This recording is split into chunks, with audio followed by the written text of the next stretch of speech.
Hello everyone, welcome back to the TJOmega channel for day 1478 of our daily content grind.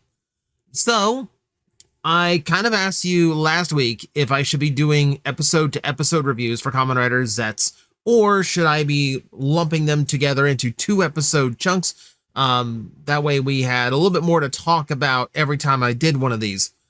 And it seems like the response was to keep doing them episode to episode, because if something major comes up, you're not going to want to cram a previous episode into it, or a later episode, you know. Okay, so valid point. If something major drops, I'm going to want to talk about it, so we're going to continue to do it episode to episode, and maybe just try to be a little bit quicker about it than I was previously. I don't know. You're the one who can see the runtime right now, not me. I'll find out when I'm done talking if I was successful or not. So let us start episode 4, and this one starts with our very first look at the actual intro sequence. And it is a really cool intro, no surprise. It has a lot of dreamlike imagery going around, especially some really, really cool and interesting shots. Things like this MC Escher approach to showing off every form for Zeztz so far. There are a few doors here that are not covered by a Kamen Rider, especially the ones below Zetz's primary form. Yeah, I can see at least 2 or 3 doors there that we could potentially have something else sticking out of. So who knows? We might actually not be limited to just these. Also, the purple form in the back being super tiny is hilarious to me for some reason. But that's probably not the most talkable shot in the entire intro. There is this one that is kind of amazing. So for starters, the entire main cast being in a very obvious dream sequence, which is already really cool. But this is also very obviously the cast of the show just storming the usual set for Super Sentai. These are absolutely the prop buildings that they had set up for a mecha battle in like one studio over, and they just decided that's kind of weird and dreamlike to walk around a city as a giant. I've had dreams like that. Let's just put the entire cast of the show amongst all of these prop buildings. It's really clever. It's really clever usage of their like standard sets that they're always that they always have anyway. But then there is the other obvious and interesting thing here, which is the fact that Nox is in the shot. Hang on. Wait a minute. Nox is in the shot. I need to get a new overlay so I am not covering a portion of the cutaway. Okay. That's something else I need to work on. So yeah, Nox is in this shot too, and he's not like against them. He's very stern and obviously just kind of there. But it is interesting to me that he would be standing like along with the hero cast, considering he's the villain. But then again, he could really just be like an Act 1 villain that is under either like ulterior motives that eventually don't align with the main villain anymore. He might have a face turn and end up being a secondary writer at some point. It would make sense since he knows the dream so well for him to become a secondary. And it's not the first time we'd seen something like that. Still, very fun shot all the way around. Okay. Now let us begin the proper conversation. So what we have learned in this episode is that, yes, because the nightmare got into the real world, it spread its own nightmare like a virus. And is actually explained as such. So yeah, all those little purple butterflies we saw, they have been infecting people around the city. This is how we're going to have so many nightmares that we can fill out an entire series and then a few crossover movies later on. So yeah, just we kind of knew. They kind of made that very obvious during that episode, but it's nice to have the confirmation just to kind of settle in like this is the consequence. It's good to get it out of the way in episode 3 just to kind of lay it out to the audience. This is the consequence for something going wrong. This is why the nightmare cannot be allowed to leave the dream, because something like this is going to happen, right? So good to get it out of the way. Now we can use that as kind of like a motivator to get a fight accomplished very, very quickly. And this does kind of lead Baku to having some self-doubts about whether or not he can actually be a hero and an agent here, because, yeah, like, he kind of blew it. He kind of blew it. But, I don't know, Zero's still handing him gadgets, so I guess we're all good. He got a whole spy kit. It really does. It really does scream junior spy, junior spy set, except Kamen Rider Zeztz aesthetic. Like, okay, you got a decoder screen, you've got an alarm sensor, and you've got a recorder. Like, this is basic stuff. Like, you can probably go on Amazon and buy like a spy toy set that does all three of these things. Like, this is not a surprise. The only thing it's missing is a set of cheap binoculars. I haven't looked at toy listings for Zeztz since importing things from Japan is a little difficult. No politics in the comments. But so I haven't seen if they're actually going to be selling this. I have to assume they will. And it just seems like they are going to be just like electronic spy toys. They're not going to be like, it's not double where all this transforms and it interacts with the gimmick of the year. Though it does look like the recorder will. But, fun stuff.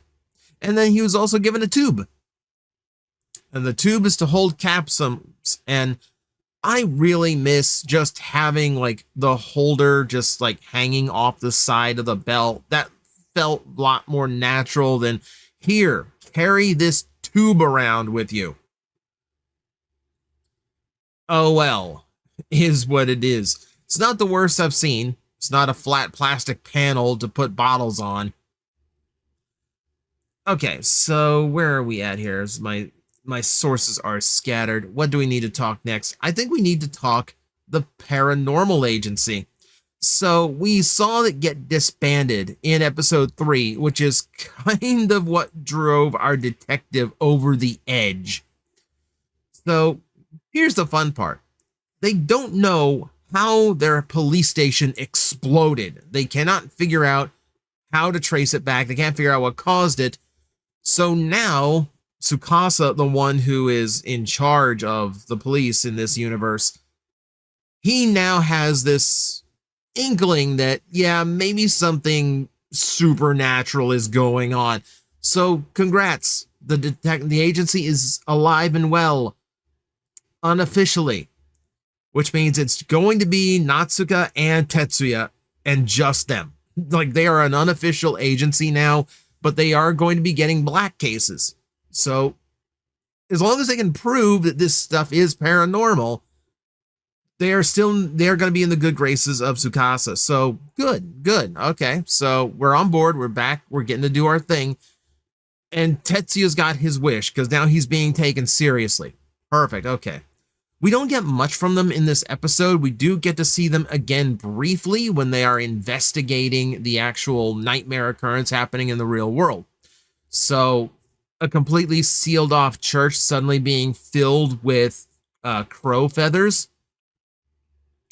Sure. Okay. That's just a little bit ominous. But they do remember that Baku is connected to this dream world stuff. So it looks like next episode, we are going to start seeing them work together a lot more.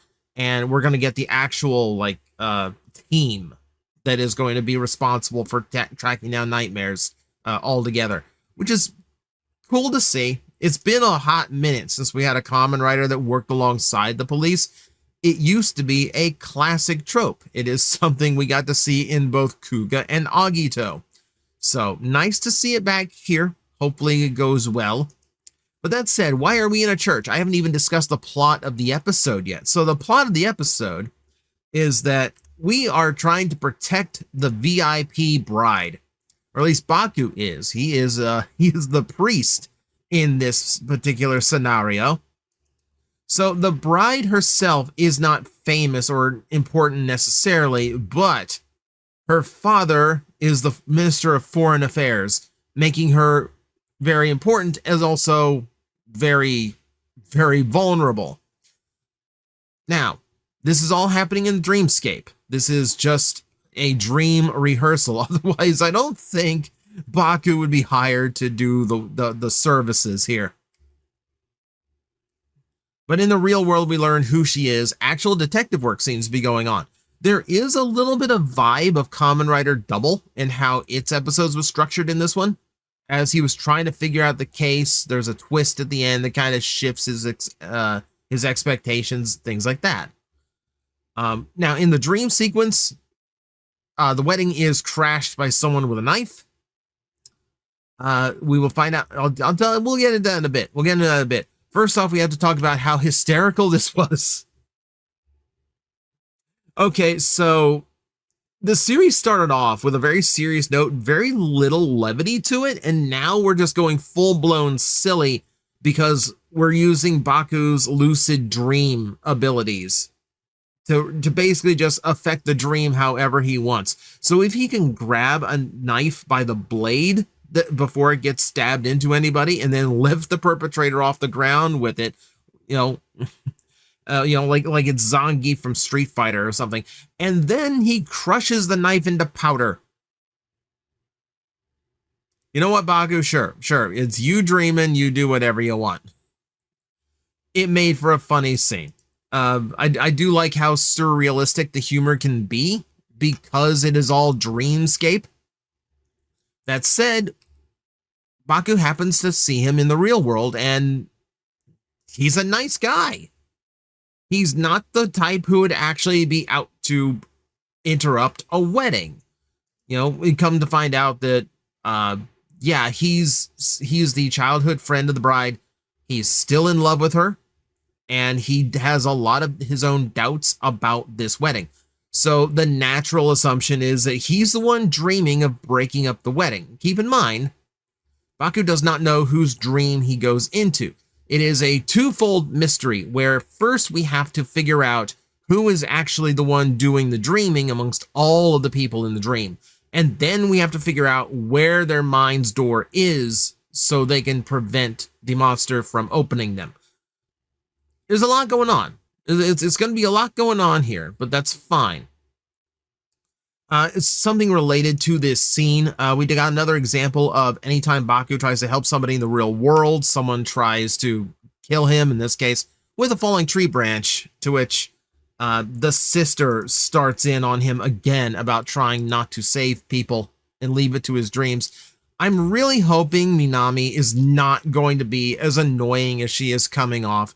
Yeah, she is the protective sister in the story, and that's fine. You can have that trope if you want it. But she is starting to get to me a little bit. She's starting to get on my nerves just a little bit because she's just always going on about don't be the hero. And I know it's out of concern, but she's also just kind of parroting herself at this point. I mean, she'll mellow out to some degree eventually, but for now it's wearing on me a little bit.